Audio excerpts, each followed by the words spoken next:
So we've touched on what is the role of data in shaping AI-driven user experience, and how can we ensure the data privacy and security here?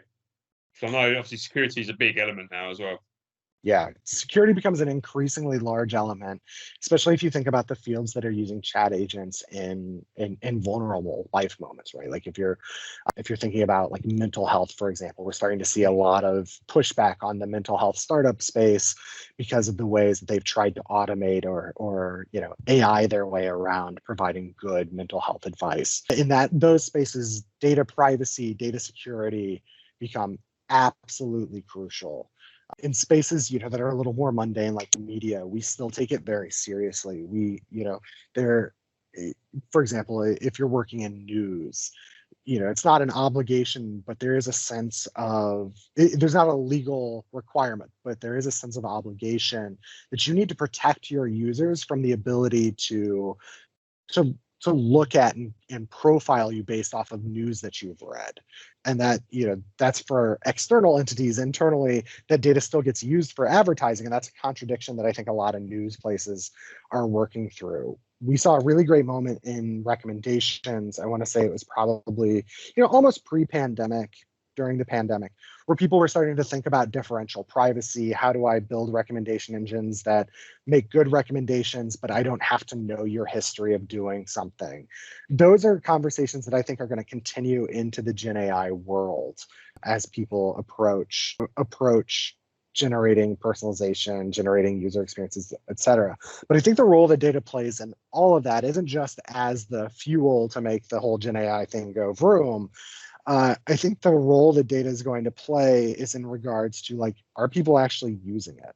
Like, do they actually care? And what does that arc of use look like? There were some early conversations of like, hey, is ChatGPT just writing college papers? And everybody's looking at the line charts and trying to see where the peaks and the valleys are. It's dead in the summer, it's dead in December, but there's this giant spike in May and there's this giant spike in November. Hey, I remember this life cycle. I think those are the places where data very much matters, because it lets you start to ask the question of how useful this is and where in people's lives is it useful. Let's say in a very simplistic way, sure, it was writing kids' college papers for them.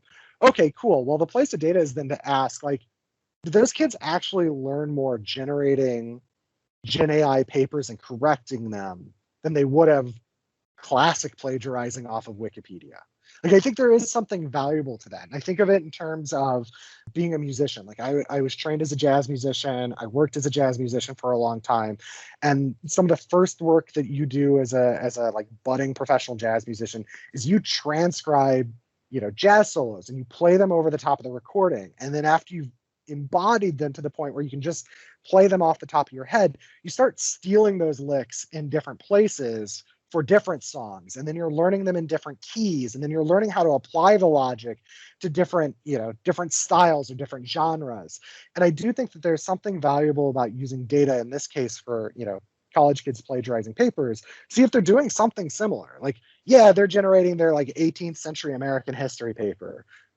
Great, but do they know more about 18th century American history now because they had to go through and make sure that this thing didn't make stuff up? Like, can they apply some of the things they learned fixing that paper, fixing that prompt to other parts of their lives?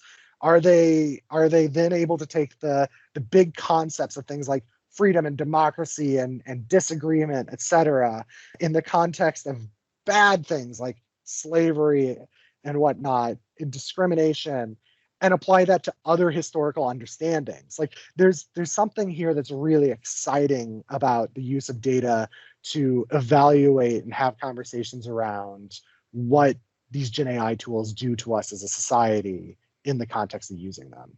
And I think for let's say, like, for a storefront, there's something valuable in being able to look at one of your generative AI assistants. Let's say you're like generating images for products.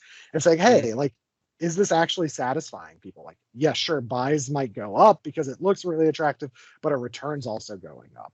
Like, what are we seeing as the impact here? That's going to be the role of data. And I think just like you need more data to feed these beasts, you're going to see an explosion of data to measure these beasts. Yeah, no.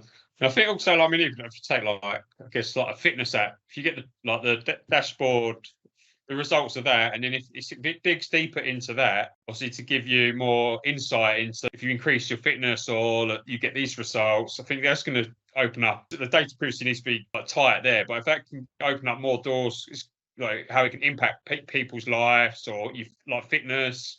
That's going to be like amazing for people because obviously it'll keep you motivated to like I want to hit that target and things like that. It's going to open a lot more doors, and obviously the data. I think this can get a dashboard in a dashboard in another dashboard.